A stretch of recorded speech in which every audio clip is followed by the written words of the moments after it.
Joe Brunsman. How you doing today, sir? Doing well, Joey. How you been?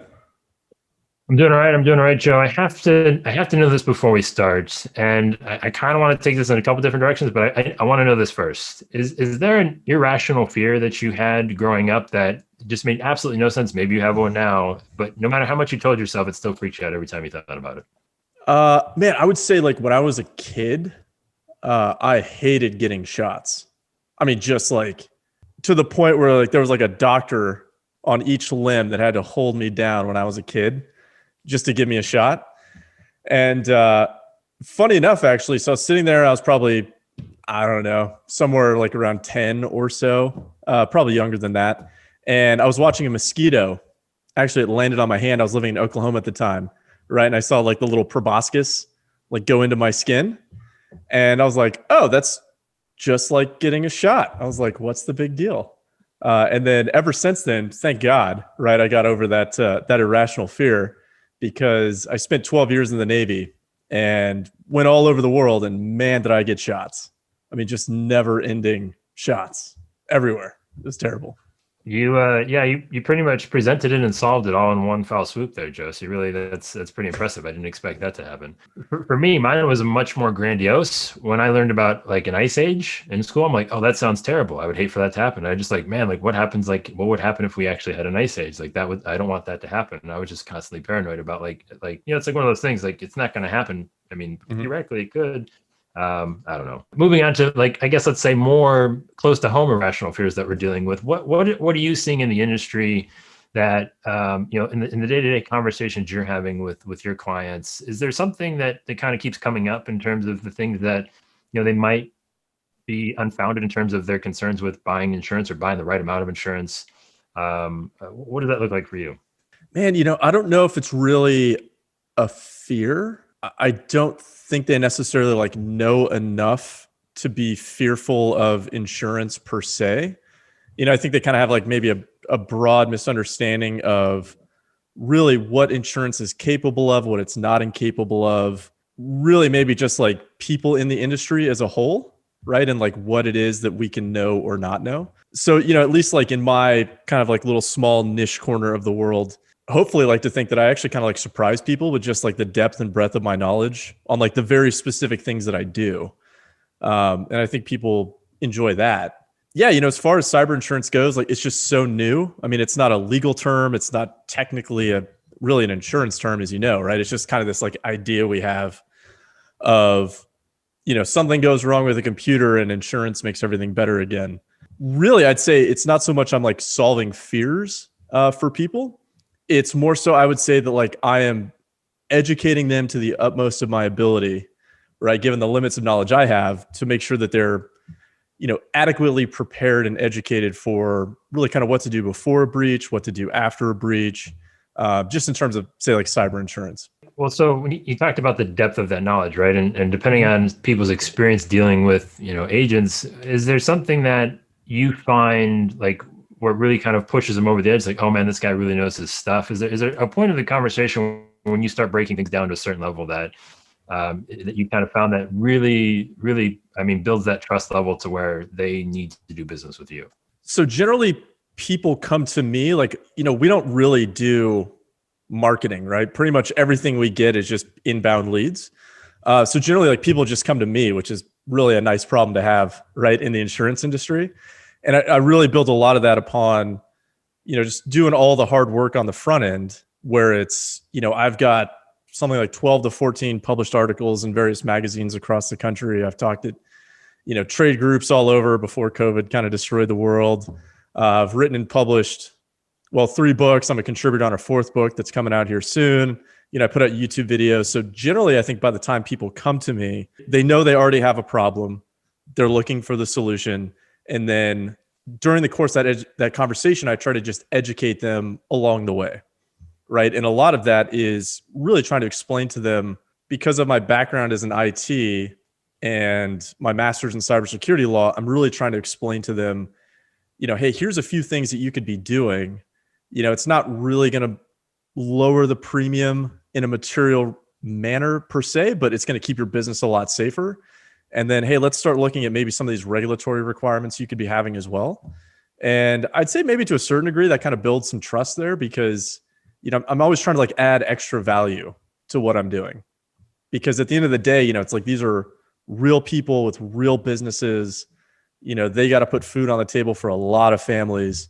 And so I don't really treat it like a policy. I treat it more as like a conversation with other human beings to try and keep them out of trouble. Yeah, I couldn't be a bigger fan of kind of what you said and how you deliver that education. What was the moment, that you said, oh, I should make some videos on YouTube. I should write some articles. I should, put a book out. Like, what was that? Like, was there a moment where it said, I need to apply this to insurance? And I'm assuming that you probably got some strange looks if you've ever said that out loud to other people. Yeah, so it's kind of a combination of a few things. So one is I tend to be more autodidactic. So I've been through a whole lot of schooling and hated every second of it, with a few exceptions. I just don't like school. So primarily, like when I want to learn something, if I'm like that immensely interested in it, like I'm going to learn it to the ends of the earth, right? Like I'm going to figure out everything I can, hit it from every single angle. And then one of the mechanisms I use to kind of solidify that knowledge in my head is actually writing or publishing to some degree. And so originally, that kind of had like marginal utility, at least kind of like the written word. Part of that's coming out of the military where we have an instruction for everything, right? So like if you want to know how to lace your boots, there's literally a naval instruction for that. All the way up to if you want to launch a tomahawk, you could literally follow the instruction book, even if you're not qualified on that thing at all, and you could make it happen.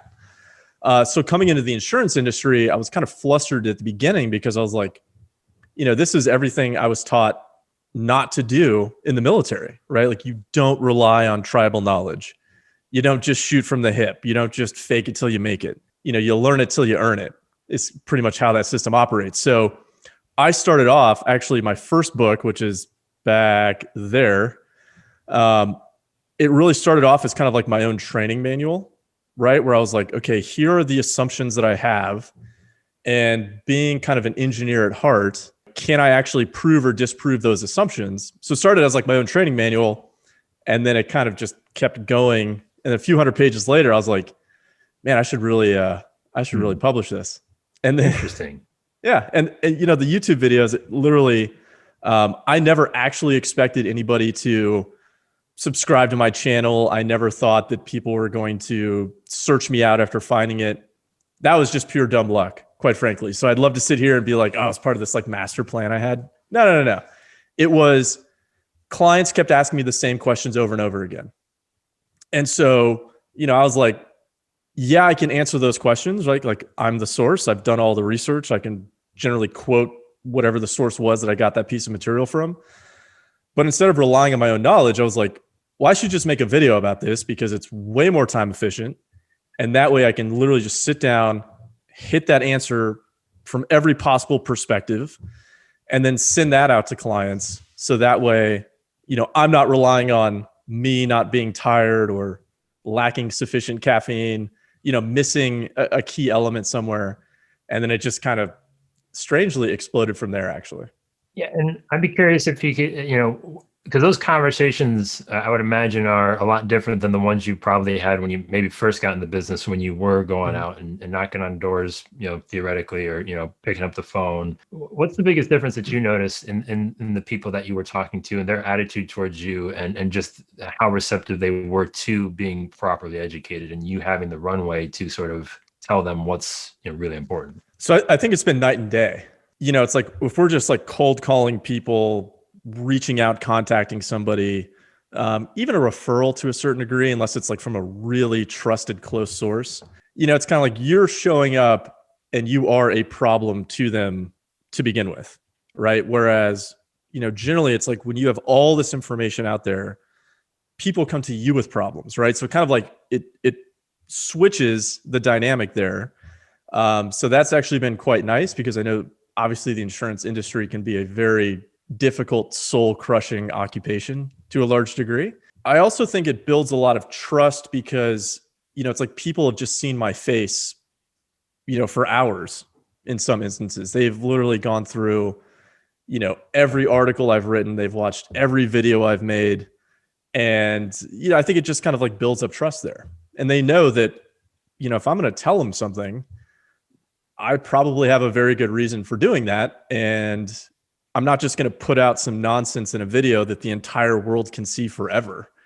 It's like you really got to put the hard work in, try and disprove everything you're saying until you just realize it's a fact, right? And then you move forward from there. So it's really kind of nice to have people come to you. There's already that element of trust built in.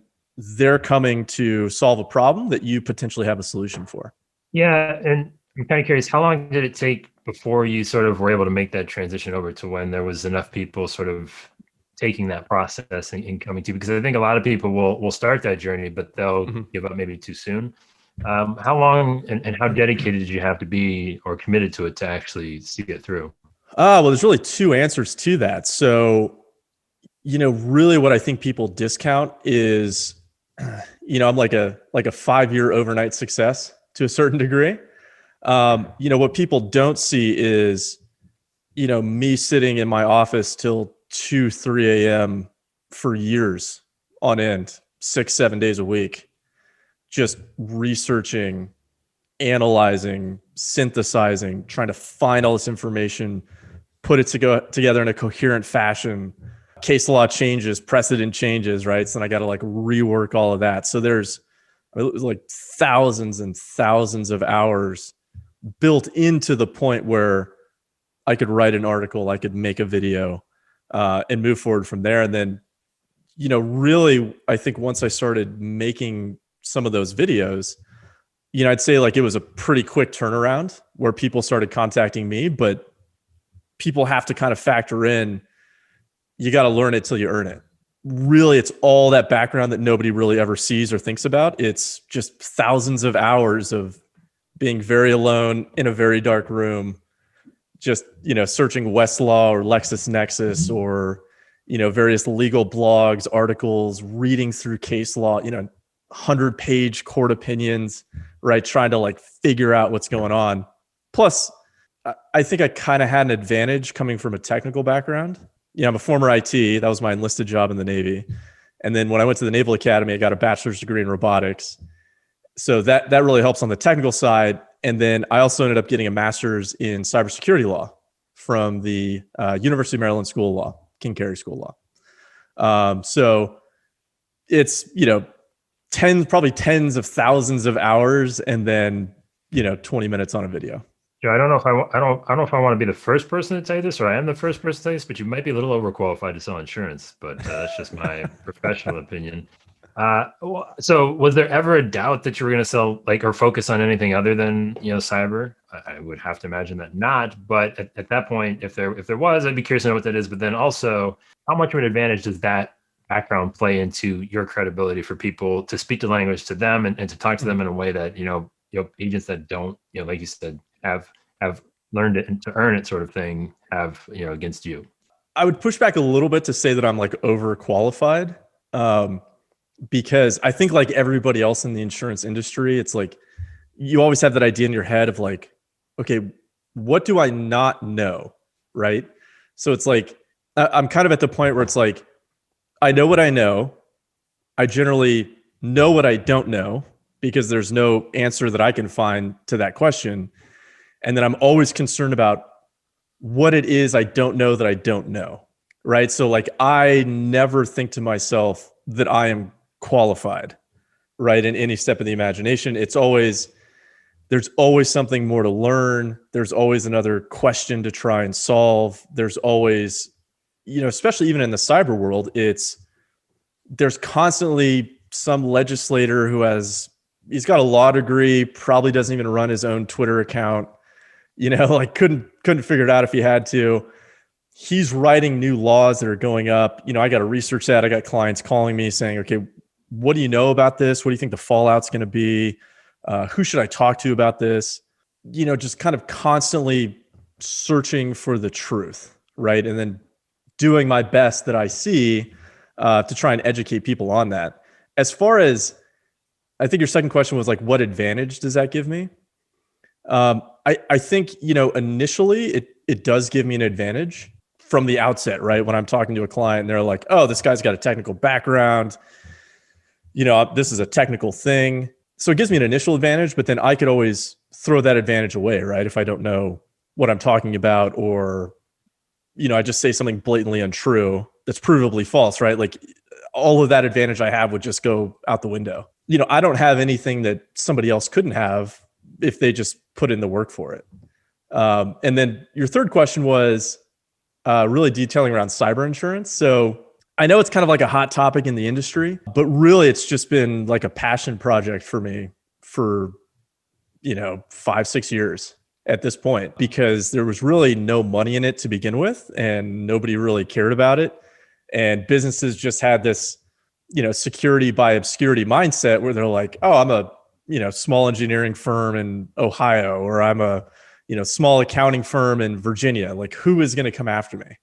Right. So for years, it was me just like pouring my heart and soul into this thing because I just personally found it interesting and nobody really caring about it. And it's just, to a certain degree, it's just dumb luck, right? It's right place, right time, right background, right interest that got me into that. But even today, we also do professional liability, some employment practices, like all the professional line stuff. Like we don't do, by design, we don't do like homeowners, business owners policies, workers' comp, auto, any of that stuff. Because like, frankly, I'm just not smart enough, right? Like I can't add value there. I know enough to be dangerous, but if something's like ridiculous, I can help somebody, but I can only be so good at so many things. So we kind of just narrowed down to that. Does that answer your question? Yeah, it certainly does.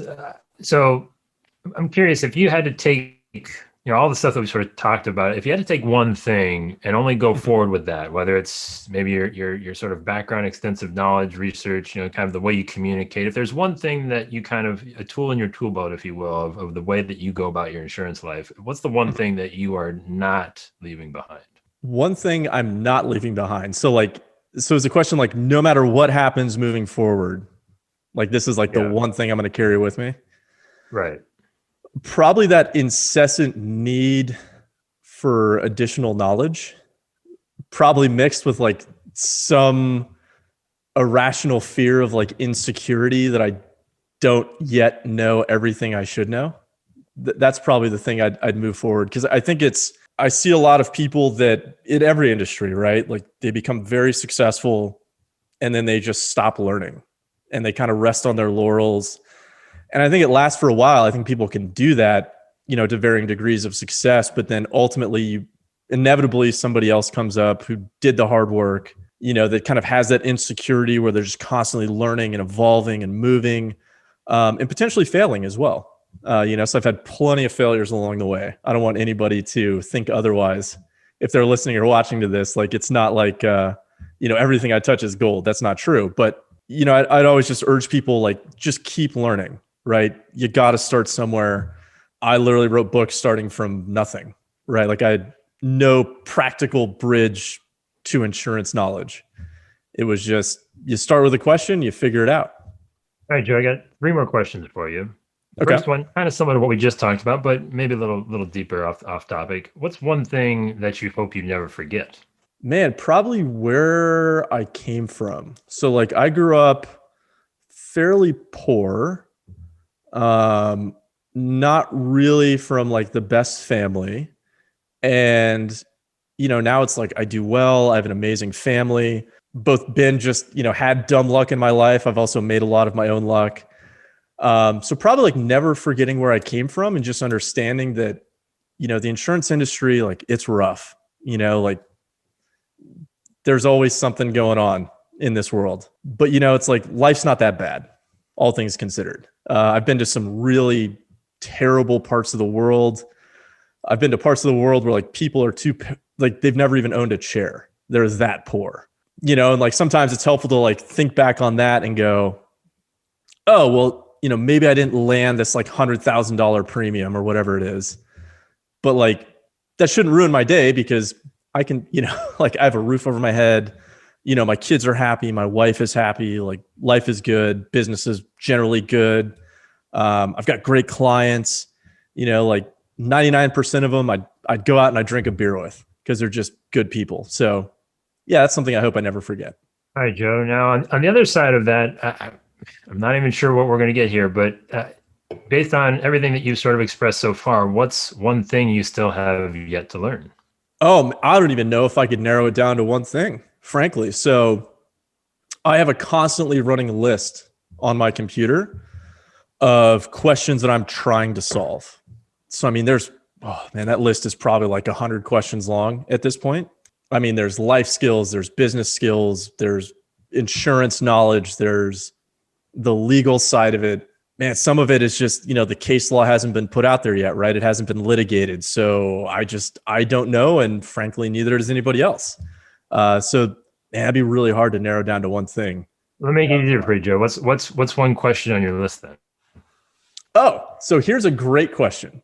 Okay, so if you look inside of an insurance policy, right, there's coverage for regulatory fines and penalties, right? And that's many different types of policies have that.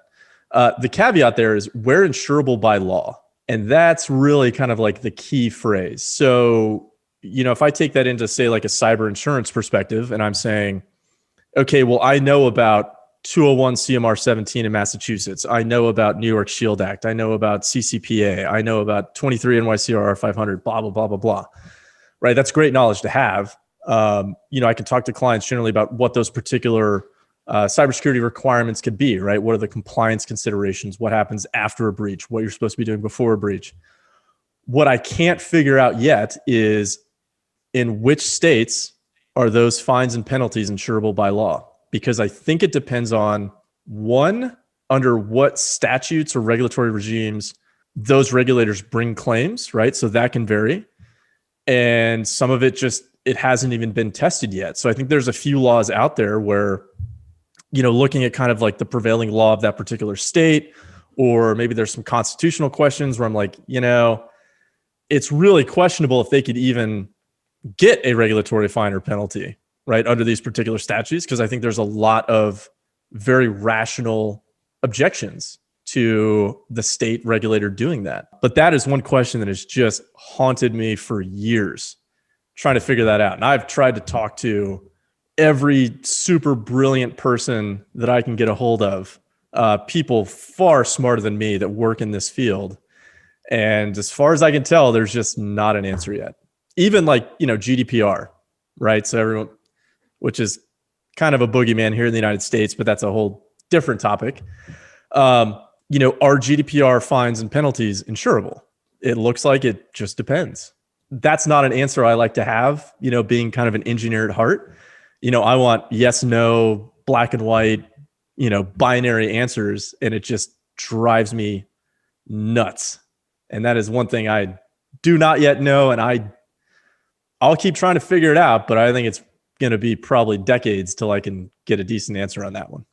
Yeah, sorry, Joe. I don't think the answer is coming anytime soon in this conversation, so I apologize for that disappointment. Last question to you, sir.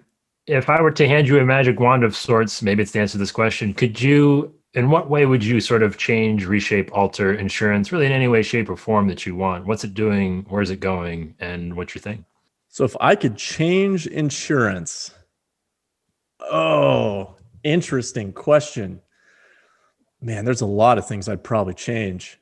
I don't even know if I'd trust myself to change those though, because I don't think I'm necessarily like smart enough to think about what the potential implications would be. But I think maybe one off the top of my head is, I'd probably say to like the insurance agency owners out there or the brokerage owners, I think a lot of the damage that the insurance industry has done, and I think a lot of the reason that people don't trust insurance guys.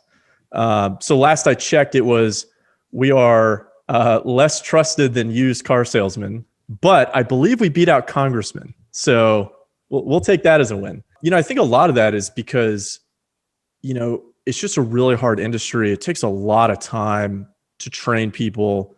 Last statistic I saw, I think the average insurance guy lasts less than like 2 years, right, before they move on. So I just tell, the agency owners out there, like my fellow owners, just understand that like when you hire someone, like don't forget how tough it was when you started out. It's easy now that we're like sitting on a book of business and we have renewals and we have people that trust us and we communicate with them. It's easy to kind of forget like what it was like at the very beginning. So I would, if I had to wave a magic wand, it would be for all the, agency owners out there, the brokers out there, never forget that you're training your replacement eventually. Right. And so, yes, it takes extra time. It could take years until, that person is really at a point where they could say outproduce you. But I think the end goal for every owner is you shouldn't be the top producer, in your business. Like, your success really shows with, the knowledge and the care and the success of the people that are working for you. It has been fantastic. I'm going to leave it right there, sir. Good deal.